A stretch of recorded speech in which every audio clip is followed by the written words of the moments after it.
The Elephant Man. Chapter 1. The Creature in the Shop. My name is Dr. Frederick Travis. I am a doctor at the London hospital. One day in 1884, I saw a picture in the window of a shop near the hospital. I stopped in front of the shop and looked at the picture. At first, I felt interested, then I felt angry, then afraid. It was a horrible, ugly picture. There was a man in the picture, but he did not look like you and me. He did not look like a man. He looked like an elephant. I read the writing under the picture. It said, "Come in and see the Elephant Man, 2 pence." I opened the door and went in. There was a man in the shop. He was a dirty man in an old coat with a cigarette in his mouth. "What do you want?" he asked. "I'd like to see the Elephant Man, please," I said. The man looked at me angrily. "Well, you can," he said. "The shop's closing now. You can come back tomorrow." "I'm sorry," I said, "but I would like to see him now. I have no time tomorrow. I have a lot of work to do, but I can't give you more than 2 pence." The man looked at me carefully. Then he took the cigarette out of his mouth and smiled with his yellow teeth. "All right, sir," he said. "Give me 12 pence then." I gave him the money and he opened a door at the back of the shop. We went into a little room. The room was cold and dark, and there was a horrible smell in it. A creature sat on a chair behind a table. I said creature because it was not a man or a woman like you or me. The creature did not move or look at us. It sat very quietly on the chair in the cold, dark, dirty room and looked at the table. The creature had a cloth over its head because of the cold. On the table in front of it, there was a dead flower. "Stand up," said the shopkeeper loudly. The creature stood up slowly. It took the old cloth off its head and put it on the chair. I looked at the creature and felt sad. I am a doctor, so I know a lot about accidents and ill people. I see horrible, ugly things every day. But this creature, this thing, was the worst of all. There were no men or women in the hospital like him. He wore some old trousers, but no shirt, coat, or shoes, so I could see his body very well. His head was the most interesting thing. It was very, very big, like an enormous bag with a lot of books in it.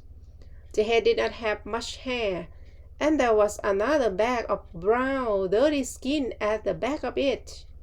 This skin came down below his neck.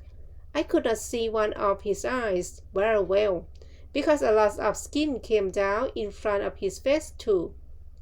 An enormous red tooth came out of his mouth under his nose. It looked like an elephant's tooth. The mouth and nose were like holes in the face. The face could not smile or laugh or look angry or sad, because the skin could not move. It was dead, like an elephant's face. There were more bags of dirty skin on the front and back of the creature's body. These bags came down to his legs. The right arm was enormous, and there were beads of skin on it too. The right hand was like a man's foot. But the left hand, the left arm, and the left hand were beautiful. The left arm had wonderful skin, and the fingers of the left hand were long and beautiful. It was like a young woman's hand. "Walk, Merrick," said the shopkeeper angrily. "Come on, quickly, move!" He hit the creature with his hand. Slowly, the creature walked across the room, but he could not walk well. His legs were very big and fat, and he had a bad back.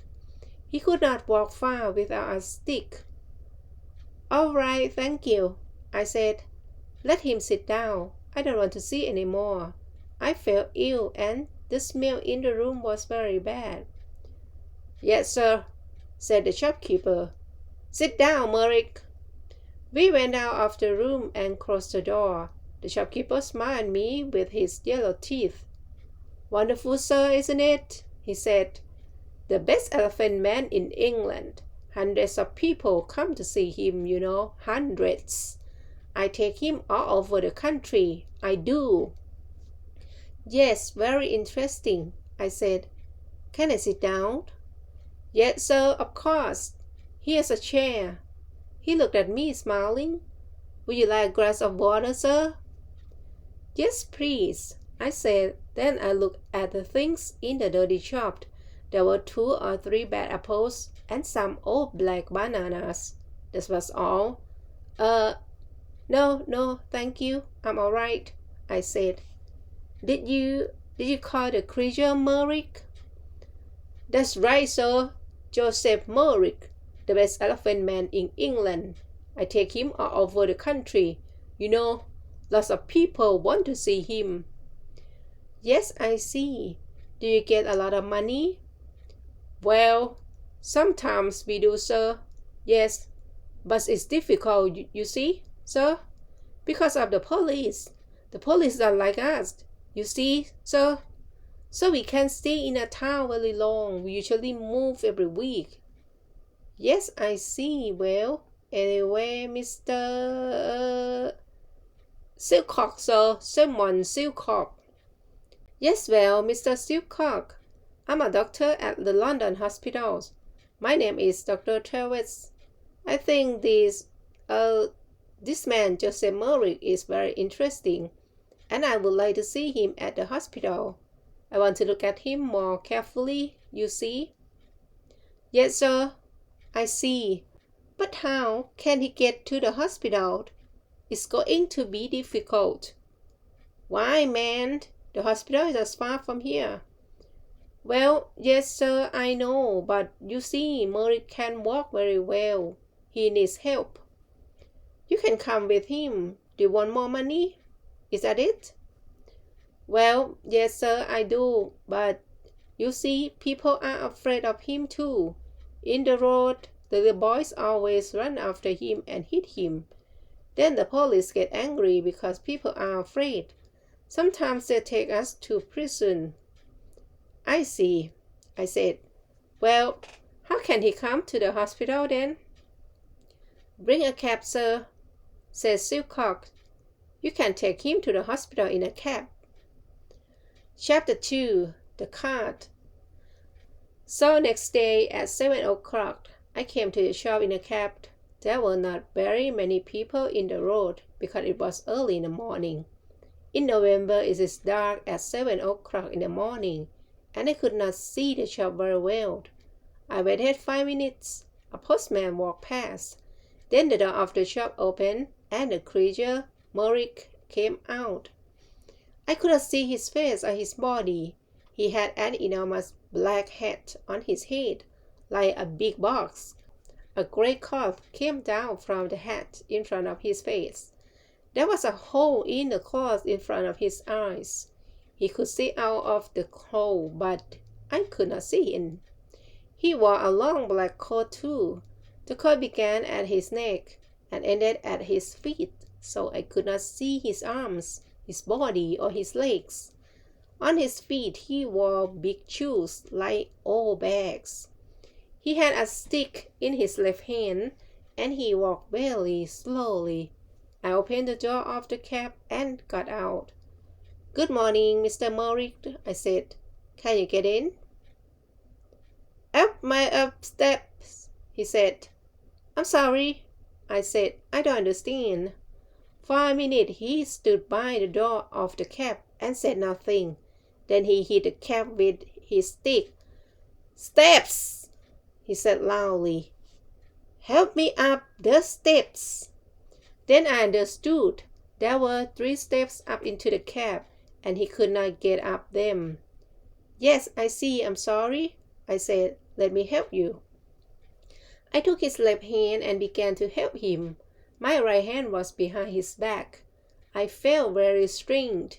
His left hand was like a young woman's, but his back under the coat was horrible. I could feel the bags of old skin on his back under the coat. He put one in of his foot on the first step, and then he stopped. After a minute, he moved his second foot slowly. Then he stopped and waited again. "Hello, sir. Can I help you?" I looked behind me. It was the postman, and behind him, I could see 3 young boys. One of the boys laughed. The postman smiled. "Is the gentleman ill?" he asked. I thought quickly, "Yes, but this is a lady, not a gentleman.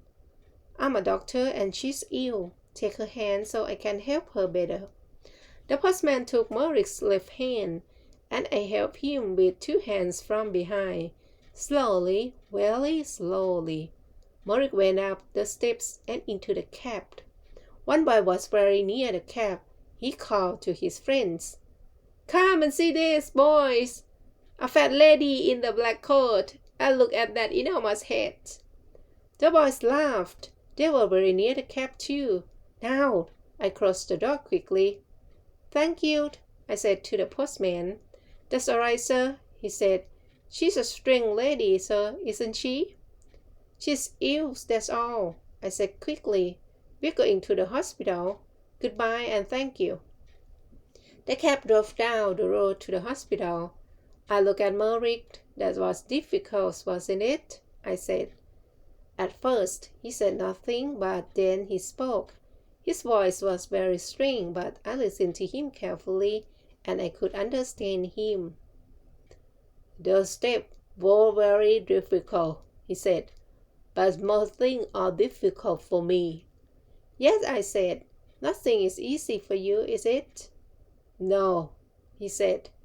He was very quiet for a minute. Then he said, "Who are you, sir?" "Who am I? Oh, I'm sorry. My name is Dr. Travis. Here, this is my card." I gave him a card with my name on. Then I thought, that was no good. This man can't read. But Merrick took the card and looked at it very carefully. Then he put it in his trousers pocket. I did not talk to him very much at the hospital. I looked at his head and arms and legs and body very carefully. Then I wrote the important things about him in a little book. A nurse helped me. Merrick looked at her sometimes, but she did not smile at him or talk to him. I think she was afraid of him. I think Merrick was afraid too because he was very quiet. At 4 o'clock, I took him back to the shop in a cab. The next day, I looked in the shop window again, but the picture was not there. Chapter 3. A Letter to the Times. I did not see Merrick again for 2 years. Then one day the police found him. He had my card in his hand, so they brought him to the London hospital. He was very tired, hungry, and dirty, so I put him to bed in a quiet little room. But he could not stay at the hospital. He was not ill. Of course, the beds in the hospital are for ill people. We have no beds for hungry people or ugly people. I told the hospital chairman, Mr. Cargum, about Merrick. He listened carefully, and then he wrote a letter to the editor of the Times newspaper. From the Times, December 4th, 1886, a letter to the editor. "Dear Sir, I am writing to you about a man in our hospital. He needs your help. His name is Joseph Merrick, and he is 27 years old. He is not ill, but he cannot go out of the hospital because he is very, very ugly. Nobody likes to look at him, and some people are afraid of him. We call him the Elephant Man.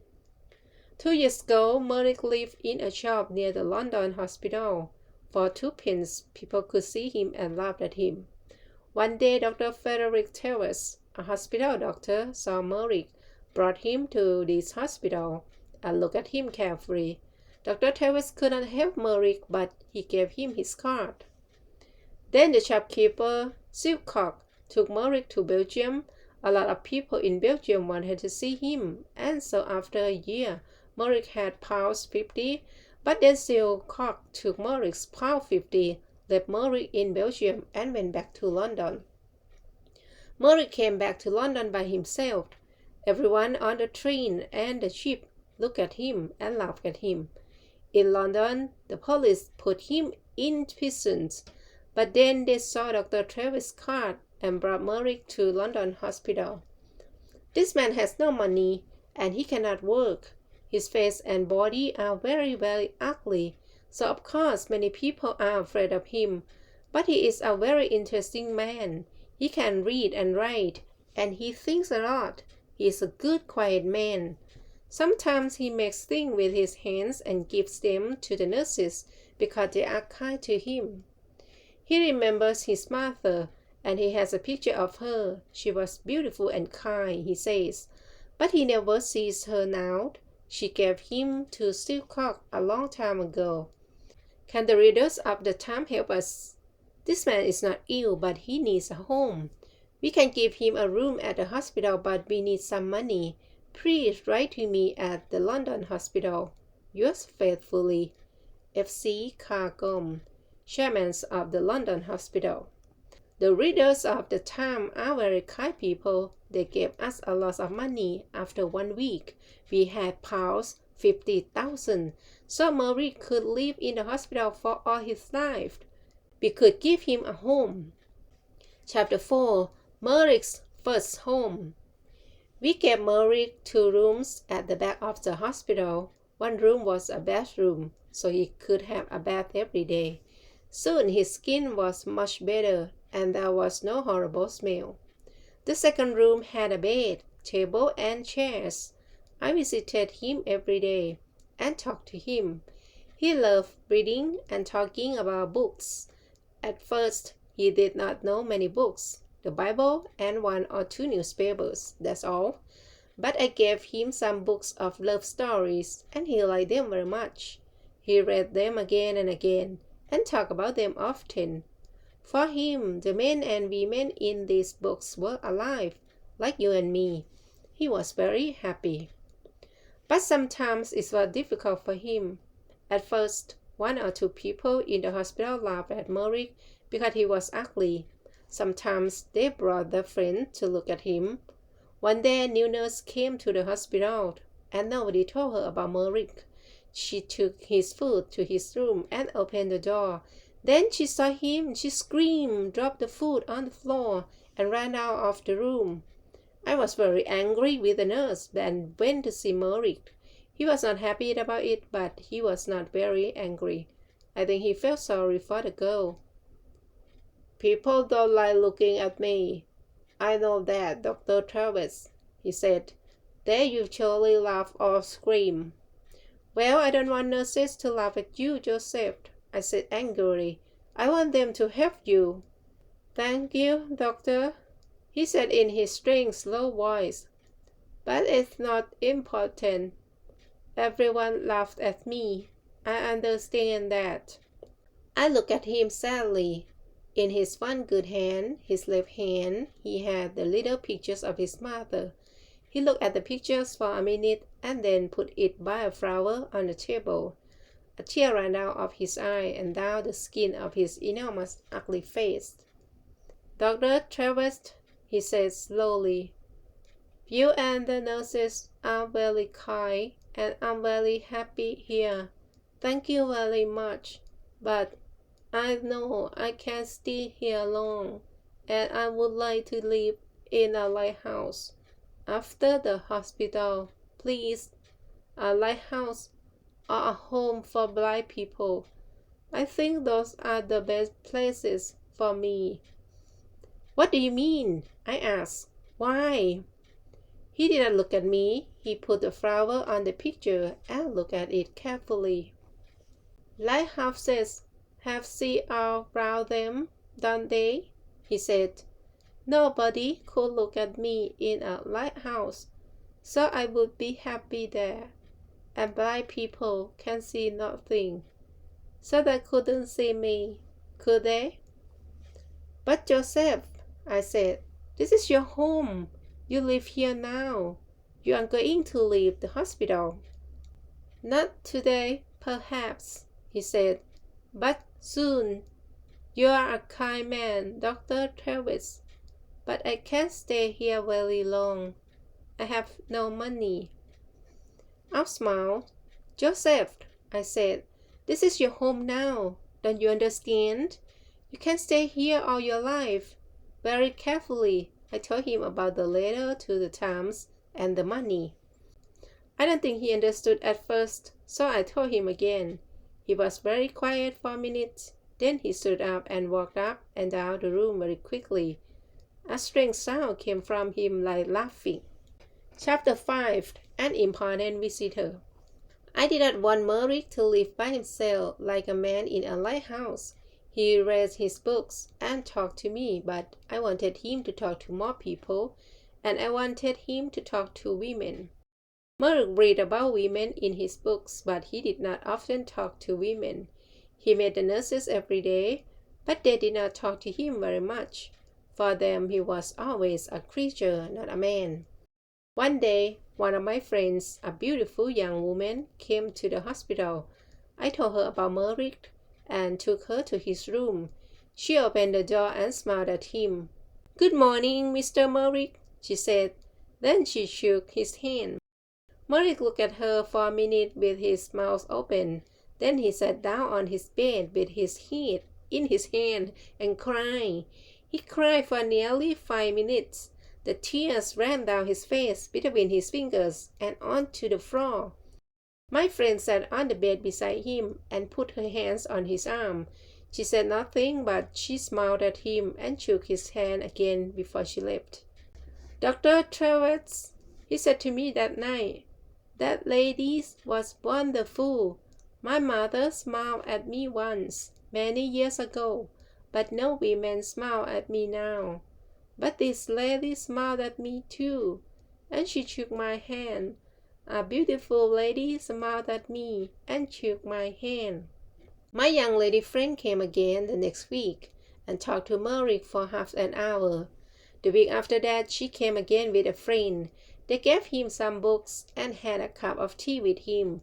It was wonderful for him. For the first time in his life, he had some friends. He was a very happy man. He sat in his room and read his books and said no more about living on a lighthouse. People began to read about Merrick in the newspapers, so he had a lot of visitors. Everybody wanted to see him. A lot of important ladies and gentlemen visited him. They smiled at him, shook his hand, and gave him books. Merrick liked talking to these people, and he began to forget about his ugly body. His visitors never laughed at him. He began to feel like a man, not a creature. One wonderful day, a very important lady came to the hospital to visit him. I met the lady and took her to his room. Then I opened the door and smiled at him. "Good morning, Joseph," I said. "There is a new visitor to see you today, a very famous lady." Merrick stood up beside his table. He did not smile because his face could not smile, but his eyes looked happy. "That's good," he said. "Who is it?" I moved away from the door, and the visitor walked in. "Your Majesty, this is Joseph Merrick," I said. "Joseph, this is Her Majesty, Queen Alexandra, the Queen of England." Queen Alexandra smiled at him. "How do you do, Mr. Merrick?" she said. "I'm very pleased to meet you." Then she shook his hand. Merrick did not move for nearly half a minute. He stood and looked at her with his mouth open. Then he spoke in his strange, low voice. How do you do, Your Majesty?" he said. But I don't think the Queen understood him because he tried to get down on his knees at the same time. It was very difficult for him because of his enormous legs. "No, please, Mr. Merrick, do get up," said the Queen. "I would like to talk to you. Can we sit at your table?" Yes, of course," he said. They sat at the table. She took his left hand, the good hand, in hers. She looked at the hand carefully, and then smiled at Merrick again. "I've often read about you in the newspapers," she said. "You are a very interesting man, Mr. Merrick. You have a very difficult life, but people say you're happy. Is it true?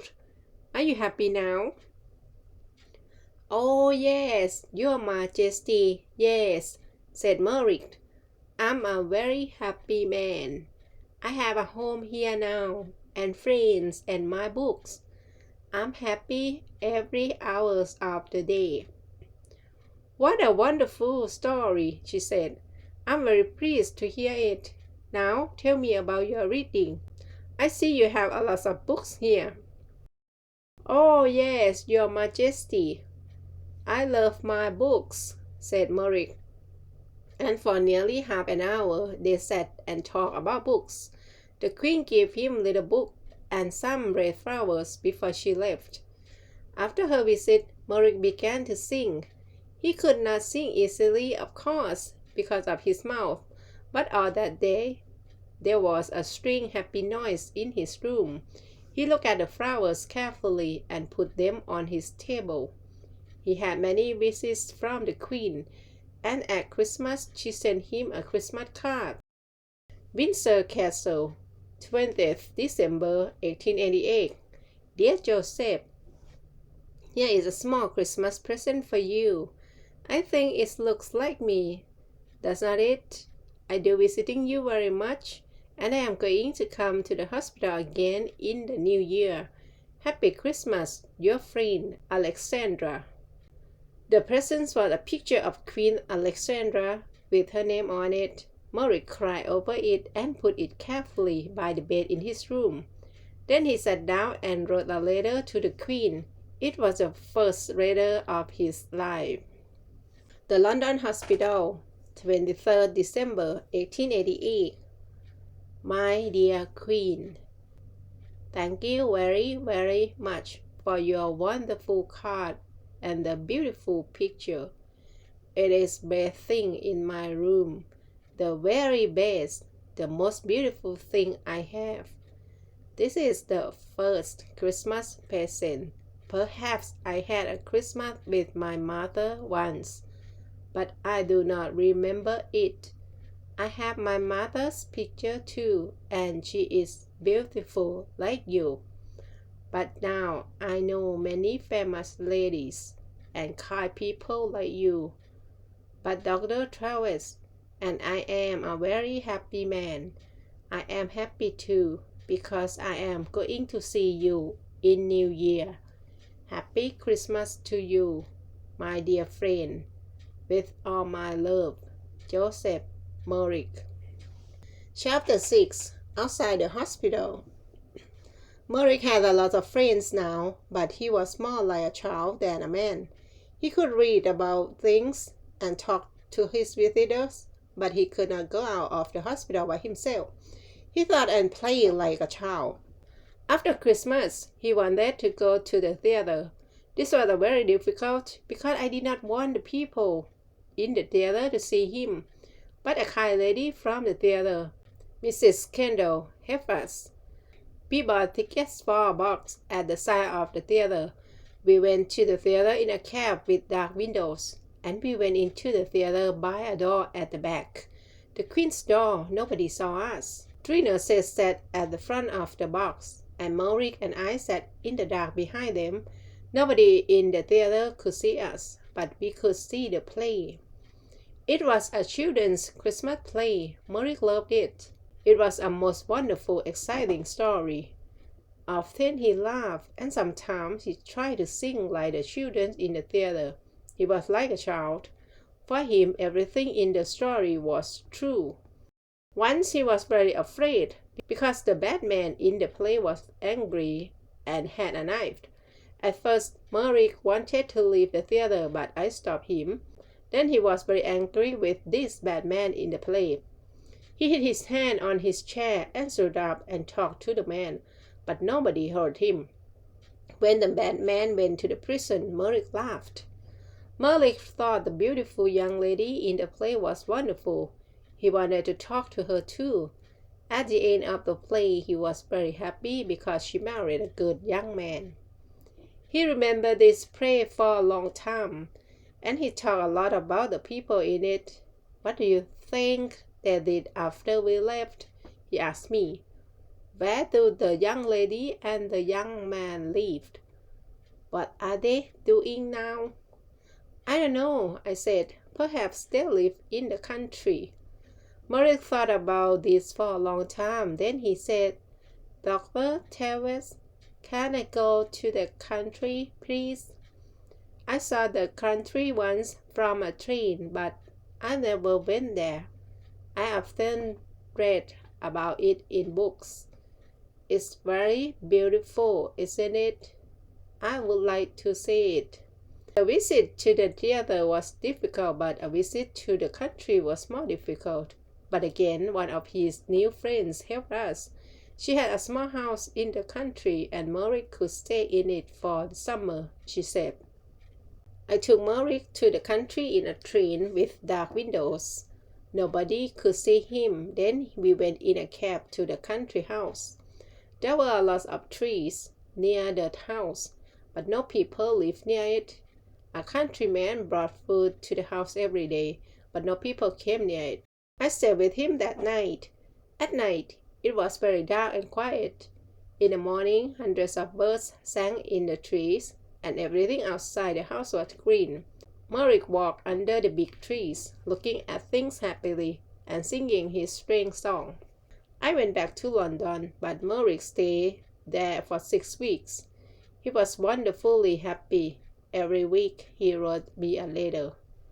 Apple Tree House, West Wickham, Berkshire, 21st July 1889. Dear Dr. Travis, I had a wonderful day again today. It was very warm, so I walked under the trees and sat by a stream. The water in the stream made a beautiful noise, like singing. Did you know that? I listened to it for 2 hours. Lots of little birds came near me. One had a red body in front and a brown back. I gave it some bread, and it sat on my hand. A lot of birds are my friends now. I watched the fish in the stream too. They were very exciting because they moved very fast. 1 minute they were there, and the next minute I couldn't see them. But I waited quietly, and they always came back. I put my hand in water, but I could not touch them. I met a big dog yesterday. It made a very loud noise, but I was not afraid. I sat down quietly and looked at it, and it came and smelled my hand. I saw it again today and gave it some bread. It likes me now. I am going to put some flowers from the country in this letter. There are hundreds of flowers here. Did you know that? I like the little blue ones best, but they are all beautiful. I have lots of them in my room. I give them water every morning. Little flowers are very thirsty, you know. I am very happy here, Doctor, but I want to see you again soon too. With love from your friend, Joseph Merrick. At the end of the summer, he came back to London. He was very well, and his skin looked much better. He talked about the country a lot, but he was happy to see his friends and his books again too. Chapter 7. The Last Letter. 6 months later, in April 1890, I found him dead in bed. He was on his back in bed. So at first, I thought he was asleep. I talked to him, but he did not move. Then I saw that the skin on his face was blue, so I knew he was dead. He did not usually sleep on his back. His enormous head was very heavy, so he usually sat up in bed with his arms around his legs and his head on his knees. He could sleep well like this. But he wanted to sleep on his back, like you and me. He tried to sleep on his back that night, but his heavy head came off the bed, and he broke his neck. He died very quickly. Next day, the chairman of the London hospital, Mr. Cargum, wrote to the editor of the Times again. The Times, April 16, 1890. Dear Sir, 3.5 years ago, I wrote to you about a man called Joseph Merrick. This man was called the Elephant Man because he was born with a very ugly body. Morik was not ill, but he could not work, and he had no money. The readers of the Times felt sorry for him, and they gave me a lot of money from Morik. Because of this money, we could give Morik a home in the London hospital. It was his first good home, and for 3.5 years he lived here happily. The doctors and nurses of the hospital helped him, and many important people visited him. He read many books. He went to the theater, and in the summer he stayed in the country for 6 weeks. Because of your readers' money, we could give him a happy life. Last night, Joseph Morik died quietly in his bed. He was a man with a very ugly body, but he was a good, kind man, and he had a lot of friends. We like to talk to him, and we are all very sorry because he is dead. A lot of people are going to remember him for a long time. There is some money left, so I am going to give it to the hospital. Thank you, sir, for your help.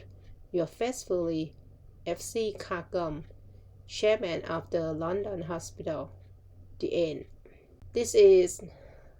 I could not say anything because when I first read it, I feel like sad story at the beginning, but when read more, it was very happy, and I didn't expect the ending like this. I thought the ending would be the doctor can treat him some way, somehow, to make his body get better, and then he may meet a woman. But it ended up like he did. So sad. Thank you for listening. Bye.